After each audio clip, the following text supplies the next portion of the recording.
Ini saya Nisa Yumadi Indah Wulandari dengan NPM 192103x6 akan melanjutkan presentasi dari kelompok 3 dengan judul Perkembangan Biologis, Motorik, Kognitif, dan Sosio-Emosional pada masa kanak-kanak. Nah, pada kesempatan kali ini saya sebagai pemateri ketiga akan menjelaskan tentang masa kanak-kanak akhir. Nah, masa kanak-kanak akhir ini dibagi menjadi dua fase ya. Yang pertama yaitu masa kelas-kelas rendah sekolah dasar. Nah, yang kedua yaitu masa kelas-kelas tinggi sekolah dasar. Yang pertama saya akan menjelaskan tentang masa kelas-kelas rendah sekolah dasar. Nah, masa kelas-kelas rendah sekolah dasar ini berlangsung antara usia 6 atau 7 tahun sampai dengan 9 atau 10 tahun. Nah, biasanya anak-anak pada saat ini masih duduk di kelas 1, 2, dan 3 pada sekolah dasar. Nah, pada kelas-kelas rendah sekolah dasar ini ada ciri-cirinya, ada beberapa ciri-ciri. Pertama itu ada hubungannya yang kuat antara keadaan jasmani dan prestasi sekolah. Nah, hal ini artinya apa? Dengan keadaan jasmani yang sehat, hal itu akan sangat membantu prestasi anak di sekolah. Karena apa? Dengan memberikan asupan nutrisi yang baik pada tubuh anak, maka pertumbuhan tubuh anak itu akan baik dan perkembangan otaknya juga akan bagus. Hal ini dapat membantu tingkat kecerdasan anak di sekolah dalam melakukan belajar dan pembelajaran, karena dengan kita memberikan nutrisi yang baik, daya tangkap anak di sekolah itu akan lebih mudah, lebih baik dalam menangkap mata pelajarannya, baik akademik maupun non-akademik. Nah, yang berikutnya, ciri yang kedua, suka memuji diri sendiri. Nah, pada saat ini anak itu juga suka memuji dirinya sendiri loh. Karena apa coba? Dengan anak itu, dengan pujian, anak akan merasa bahagia dan bangga akan dirinya sendiri. Mengapa? Bahwa apabila anak itu dipuji, dia akan merasa bahwa dirinya hebat.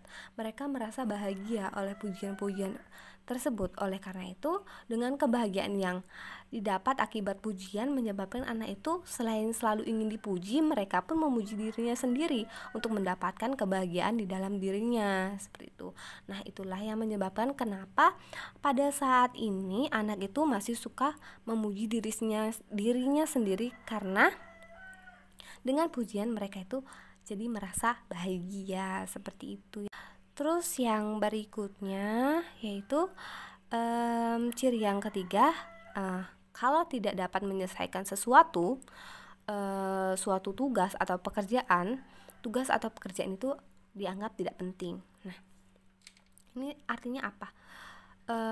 Apabila seseorang nih suka yang namanya mendapatkan pelajaran matematika, kemudian dia berusaha untuk mengerjakan tetapi dia tidak bisa. Nah, apa yang akan terjadi? Maka anak itu akan meninggalkannya, menganggapnya tidak penting. Karena apa?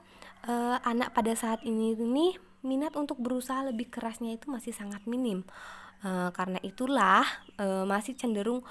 anak itu masih cenderung cuek dan mementingkan dirinya sendiri. Jadi pada masa ini kalau anak itu sudah berusaha tetapi tidak bisa, maka tugas itu akan ditinggalkan atau pekerjaan itu akan ditinggalkan begitu saja dan dianggap tidak penting gitu. Dia lebih milih untuk bermain ketimbang mengerjakan tugas itu gitu. Yang berikutnya ciri yang keempat ya. Oke, ciri yang keempat yaitu suka membandingkan dirinya dengan anak-anak lain. Nah, jika hal itu menguntungkan, maka anak itu akan membandingkan dirinya dengan anak-anak lain. Contohnya, apabila anak itu memiliki sesuatu keahlian atau kelebihan yang lain, maka dia akan membandingkan dirinya dengan teman-temannya yang lain. Karena pada tahap ini anak itu belum memahami bahwa setiap manusia itu memiliki kemampuan dan kelebihannya masing-masing. Yang berikutnya yaitu suka merendahkan orang lain. Nah, pada tahap ini anak itu cenderung menganggap dirinya hebat, menganggap dirinya lebih dari teman-temannya yang lain. Sifat egoisnya masih sangat menonjol. Hal inilah yang menyebabkan anak itu suka meremehkan orang lain. Yang berikutnya yaitu tahap yang kedua ya, fase yang kedua.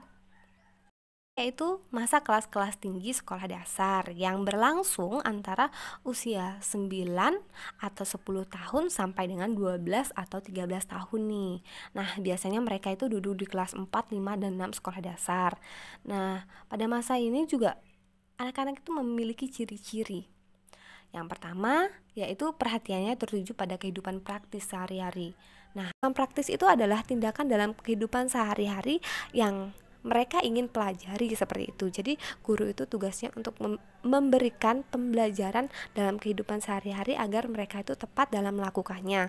Seperti kita mengajarkan bagaimana cara untuk mencuci tangan dan mengeringkan tangan yang benar. Memang itu mudah dan kelihatan sepele, tapi anak kadang masih salah dalam melakukan itu. Nah, juga kita sebagai guru, kegiatan praktis itu yaitu juga kita dapat memberikan permasalahan untuk mereka pecahkan, latihan untuk memecahkan masalah, latihan dalam melakukan kehidupan sehari-hari yang benar seperti itu. Yang berikutnya adalah ingin tahu, ingin belajar dan realistis. Pada saat ini anak itu banyak penasaran, tingkat ingin tahunya tinggi. Jadi pada saat ini peran orang tua itu sangat penting untuk mengawasi informasi yang didapat oleh anak agar tidak salah tangkap. Nah, yang berikutnya ya, yang itu timbul minat pada pembelajaran khusus. Nah, pada saat ini anak itu sudah mulai mengetahui apa yang dia minati, seperti contohnya suka pada mata pelajaran tertentu karena alasan tertentu, atau karena gurunya baik, ataukah dia menyukai pelajaran tertentu, misalnya geografi itu karena dia suka dengan alam. Jadi dia itu sudah mulai menemukan fashionnya dia di mana, keahlian dia di mana dalam mata pelajaran ini, geografi, matematika itu. Yang berikutnya yaitu anak memandang nilai sebagai ukuran yang tepat mengenai prestasi belajarnya. Nah, jadi seperti ini, anak itu mengukur kemampuannya dengan nilai seperti contohnya nilai rapot. Nah, jadi jika anak mendapat nilai rapot yang tinggi, maka dia akan menganggap dirinya itu memiliki prestasi yang tinggi. Apabila tidak, berarti sebaliknya, seperti itu ya. Yang berikutnya, yang terakhir, yaitu anak-anak suka membentuk kelompok sebaya atau per grup untuk bermain bersama. Nah, yang terakhir ini artinya apa? Mereka itu suka membuat peraturan sendiri dalam kelompoknya dan suka membuat kelompok sendiri. Nah, pada saat ini itu artinya anak sudah mulai memilih teman yang menurutnya cocok untuk dirinya. Dengan membentuk grup baik dalam bermain dan sebagainya lah, dengan kecocokan itu anak itu akan membentuk peraturan sendiri dalam kelompok itu yang anggotanya kelompok itu menyetujui, dan cenderung akan timbul grup-grup yang saling berusaha untuk menonjolkan satu sama lain. Nah, pada saat usia ini anak pada kelas 4, 5, dan 6 ini sudah mulai dia itu punya grup yang menganggap bahwa grup itu tuh penting, seperti itu. Dengan grup itu mereka merasa bahwa mereka itu lebih kuat, seperti itu, dan memiliki teman yang bisa diajak kemana-mana. Nah, seperti itu. Nah, hanya itu yang bisa saya sampaikan sebagai pemateri ketiga. Kurang dan lebihnya saya mohon maaf. Apabila ada yang bertanya, dipersilahkan. Terima kasih.